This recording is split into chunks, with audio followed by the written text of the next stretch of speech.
Wonder Girl here. For those of you who are already familiar with us here at Bling My Rig, you know that our videos typically focus on either tutorials or adventures from the road. But this video is going to focus on something tangentially related to being in our rig. And it has to do with one of my favorite activities, which is skiing. Yoo-hoo! And we're going to talk about this helmet today. This helmet was purchased at Costco, and I really like it. It's actually a very well padded, it's an MIPS helmet, and it was very reasonably priced. It's got lots of cushions and padding. It's very comfortable. And for the record, it does run small. So if you are going to buy one online, make sure you go up a size, just like what all of the reviews say about it. But there is one thing I don't like about this helmet, which are these guys right here. The very, very thick padded ear pads, which on a super cold blizzardy day, yeah, I would like them. But I don't really need something that heavy duty. And furthermore, it makes the helmet look a little funny. I like the bug look. I look like a bug when I wear the helmet, which is a cool look. I like that. But with these big fat ear pads, it just looks a little weird. But one of the big problems is the ability to remove these guys. Now, the literature on the packaging, it all says that the ear pads could come off. And the reality is they sort of do if you know how to take them off.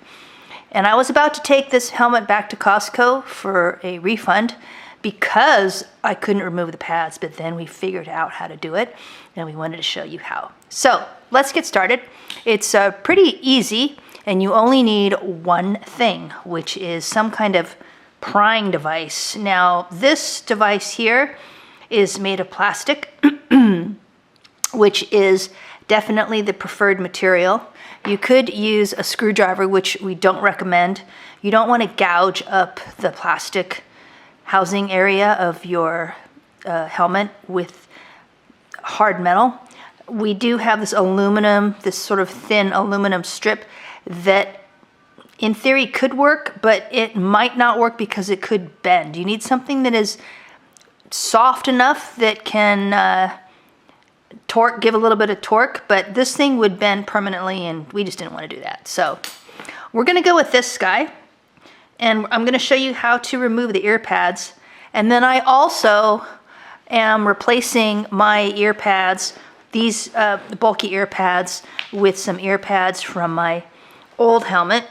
Let me grab those, which I like a lot more. So they're much thinner, and they have the Velcro on there that I could just stick right into the helmet, and it's much more comfortable for me. So let's get started. Oh, one last thing is you might think that a credit card, like this old sort of credit card thingy might work, or an old hotel room key, and you can see that it's really chewed up. And it doesn't work. It's too soft, so forget that. All right, let's just jump in here. Let's talk about the anatomy of the helmet.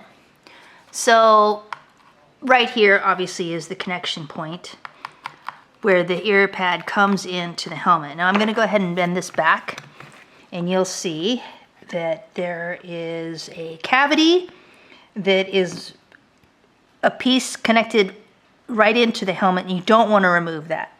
But inside the cavity is a slot at which the ear pad goes into, and you could actually wiggle the ear pad around, and you'll see that it almost kind of has a pivot point right here, because it can wiggle like this. And a lot of people pull really, really, really hard to get it out, which is essentially what you have to do, but there's a little trick. But if you pull too hard, it will actually break the plastic part that's in the ear pad. So in order to remove it, you want to get your prying device, and it's a 1, 2, 3 move. So you want to put it in either direction. You could either put it in with the bend inward or the bend outward. You want to put the helmet in your lap, sit down in a chair, or sit on the floor and put the helmet in your lap. I can't do it when I'm filming because I'm obviously holding the camera. But that's how you're going to be able to grab the helmet and hold it, and then do the 1, 2, 3 move. So the move, here it is. 1, you want to put it into the cavity that is housing the ear pad, and then you're going to do a twist of the tool. And oh, one of the things I forgot to mention is that before you do that, go ahead and probe around with the ear pad in, obviously. Probe around with this guy, and you will see that there's actually a low point that's right about here, at which you can put this in further than anywhere else. And that's the place where you need to rest the tool when you're going to pop off the ear pad. So go ahead, probe around, find that low point, stick this in here, and then you're going to, number 1, put it in. Number 2, you're going to twist the tool, either left or right, it doesn't matter. And simultaneous to that, you're going to do move number 3, which is to pull out the ear pad at the same time.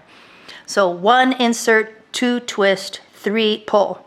And you need to be doing this, move number 2, while you're pulling. And you're going to have to give it a good tug to the point where you might think you actually broke the ear pad. I thought that I did, but it didn't break. You'll hear a popping sound, and that's because when the ear pad comes out, you'll see that there's a little tang in there that is resting inside of a second cavity that's in here, which is at that low point. And you can see from this inserted photo that it's that area that is resting inside this little sort of vertical channel that's inside of the cavity here that is really securely holding the ear pad in. And without the prying device, you could pull, pull, pull, and it may not come out. The good news is once you get it out the first time, it actually gets easier to pull it in and out. So you might want to, at the time that you're doing this initially, is just do it multiple times in and out to sort of stretch out that channel that's in here so that when you're on the slopes, you can do it on the fly. I do recommend, however, that you carry this thing with you in the car, because if you want to take it out, or in your rig, if you want to take out the ear pads in the middle of the day, you might not be able to do it without the tool. So anyways, let's take a look at what it looks like once the pad comes out. All right, so here's what it looks like inside without the pad. And let me see if I can do this without everything wobbling around. Sorry about that. Let me move this. But as I mentioned, the anatomy of this cavity, so down in the right in the middle here, right about here is that vertical channel that I was mentioning. And let's take a look at the pad itself. So you can see up at the top there, that little tang that's sticking out, and hopefully I can get this to focus. But you'll see that there's actually a separation of that little tang that sits inside of the channel that is inside of the helmet, right at this low point right in here. So this is why you are able to rock it, because it sits right in the middle of that little tang there. And you can see how big and thick this is compared to my pad here. Okay, and then this Velcro. So the Velcro area, I can just stick this, let's see if I can do it while I'm holding the camera. I can stick this into, well, maybe I can't. Anyways, I can go ahead and stick this to the inside and then attach that new pad or the old pad onto the helmet and have it just the way I like it. Well, the other thing that you need to pay attention to, which is actually quite nice, is that you'll see on the inside of the ear pad on the plastic part that there is a marking on there, and it's the designation between right and left so that you don't get confused. And then to put it back in, you obviously just find the right side of your helmet, and you have to push a little bit hard to get it in there, but it'll nestle in there. And then you just, again, use the area, I'm going to move the focal point here. Use the tool to pull it out, or if you're able to work it quite a bit to sort of soften up and open up that channel that's in here, you'll be able to get it so you could do it on the fly without the tool. Okay, so again, it's the 1, 2, 3 move. Pull this out and then just keep working it so that it does loosen up. And keep in mind, when it's cold, the plastic is going to be harder. So you might want to try working it in and out while you're actually in the cold, because that'll be even more effective than doing it when it's room temperature inside of a home. Okay, so I think that's about it. And I think that Spy and Costco should give us a shout out thanks here, because hopefully this means a lot less people are going to be frustrated with the product and will not return it, just like how I'm not going to return it now. So, all right, hope to see you one day on the slopes, and in the meantime, be safe and happy travels. Thanks for watching. Bye.